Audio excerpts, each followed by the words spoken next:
त्रिकुटी ये समझ लो अंतरराष्ट्रीय हवाई अड्डा है। उस हवाई अड्डे पर आप चले भी गए और यहाँ तो आगे तो जा ही नहीं सकते, क्योंकि आगे जाने के लिए जिस लिए वो हवाई अड्डा बना है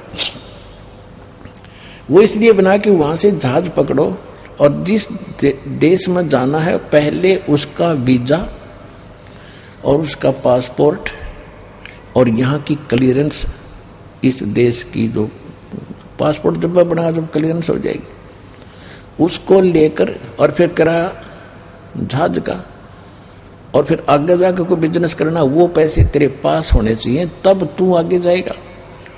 तो इसलिए पहले हमने यहाँ से अच्छा त्रिकुटी पर जाने के लिए भी कोई साधन चाहिएगा, ऐसे उड़कर थोड़ा जाएगा अपने घर से, कोई बस में बैठेगा कोई ट्रेन में जाएगा। तो इसलिए इनको ज्ञान नहीं है। हमने सबसे पहले कहाँ से चलना पड़ेगा, हम सीधा मूल कमल में जाएंगे। हृदय कमल में प्राणी रहता है, हृदय कमल के साथ उससे फिर हम नीचे जाएंगे मूल कमल में। एक अलग से सिस्टम है पार होने का।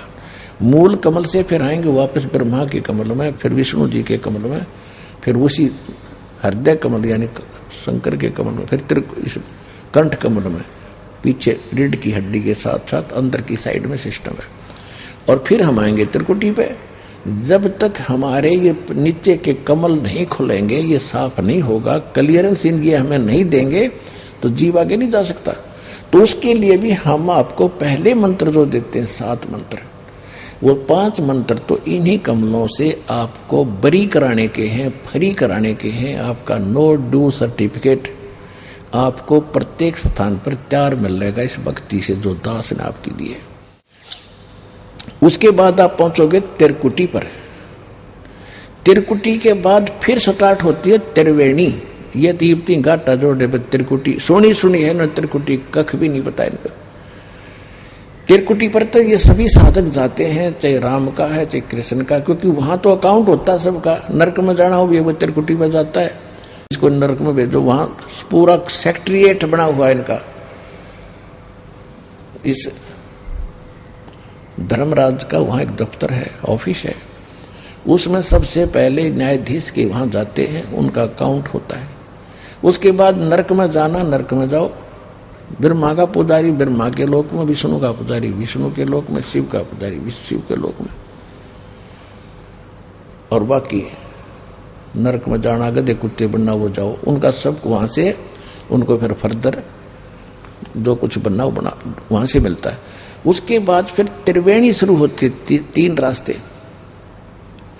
अब हम त्रिवेणी कहते हैं इलाहाबाद में कि गंगा और जमुना आकर मिलगी और बीच में सरस्वती, और यहाँ का उल्टा सिस्टम है त्रिवेणी। वहां 3 रास्ते हैं, 3 वे माने रास्ते, 3 रास्ते बनेंगे। 3 लेफ्ट जो रास्ता है उसमें पूरा सेक्रेटरिएट है इनका, यमदूतों का, धर्मराज का, और आगे फिर एक सुरंग जाती है सीधी। वहां से जो धर्मराज फैसला करता है, यम के दूत या फिर उस देव के दूत जिसकी उसने साधना कर रखी, वहां से फिर वो ले जाते हैं। शिव विष्णु के पुजारी हैं तो विष्णु के दूत वहां खड़े मिलेंगे, और जिन्होंने नरक में जाना उनको यम के दूत लेकर जाएंगे।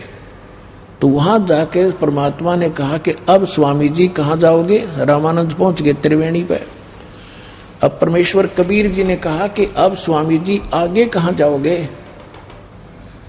यहां से कहाँ जाओगे? पता नहीं कहाँ जाऊंगा। फिर यहाँ सैर सपट्टे करता रहे, समाता रहे, जाता रहे, रोज क्या लाभ हुआ आपको? मैं बताता हूं कहाँ जाओगे। आप हो विष्णु जी के पुजारी और साथ में आप ये यज्ञ वगैरह करते हो, हठ योग करते हो, तप होता है। तो यहाँ इधर है धर्मराज का ऑफिस, इससे आपको आगे मिलेगा, यहाँ से टोकन मिलेगा, आप जाओगे विष्णु जी के लोक में। और वहां कितने दिन रहोगे? कहने लगे ये तो जितना मेरे पुण्य होंगे तभी तक मैं वहां रहूंगा, मेरी भक्ति कर्म होंगे, इतने समय तक मैं विष्णु जी के लोक में रहूंगा। रामानंद जी को इतना तो ज्ञान था, विद्वान थे। परमात्मा ने कहा कि जब आपके पुण्य विष्णु जी के लोक में समाप्त होंगे तब कहाँ जाओगे? कि फिर नरक भी जाऊंगा, उसके बाद कहाँ जाओगे, क्या पता कौन सी पशु पक्षी की योनि में जाऊंगा। फिर यह खाक भक्ति आपकी, ये क्या भक्ति कर रहे हो आप। हम बताएंगे आपको। गीता अध्याय नंबर 15 के श्लोक नंबर 4 में कहा कि तत्वदर्शी संत की प्राप्ति के उपरांत परमेश्वर के उस परम पद की खोज करनी चाहिए, जहाँ जाने के बाद साधक फिर लौटकर कभी संसार में नहीं आते।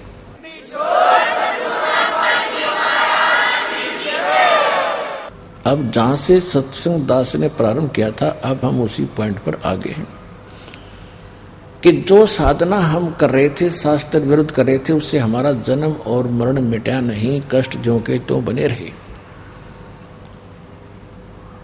अब स्वामी रामानंद जी ने क्या कहा, परमात्मा ने बताया कि ये सामने का जो रास्ता है, ये बिल्कुल ये सामने वाला, ये है ब्रह्मरंध्र, और ये तुम्हारे किसी भी मंत्र से, ना ओम जाप से, ना ओम नमः शिवाय ते, और न ही ओम नमः भागवते वासुदेव ते, और ना किसी और मंत्र से ये सामने का नहीं खुलेगा। मेरे पास वो सतनाम है जिसके जाप से सामने का दरवाजा खुलेगा, अन्यथा ये गेट कभी नहीं खुलता तुम्हारा,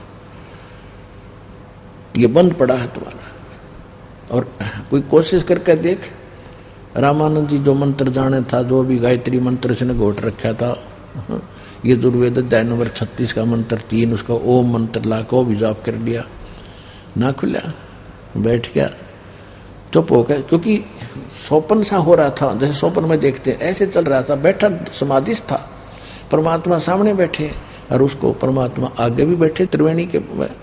तो वहां कहते हैं कि मैं दिखाऊं अब खोल के, मैं जाप करता हूं अपने मंत्र का, जो गुप्त मंत्र मेरे पास है शक्तिशाली, जो मोक्ष मंत्र है, 2 अक्षर का है सतनाम, 2 अक्षर का, जिसमें एक ओम मंत्र है और एक तत्व गुप्त है। परमात्मा ने लीला की स्मरण किया सतनाम का, एकदम ऐसे वो पत्थर जैसे वज्र के कवाड़ थे, न्यों खुल गए।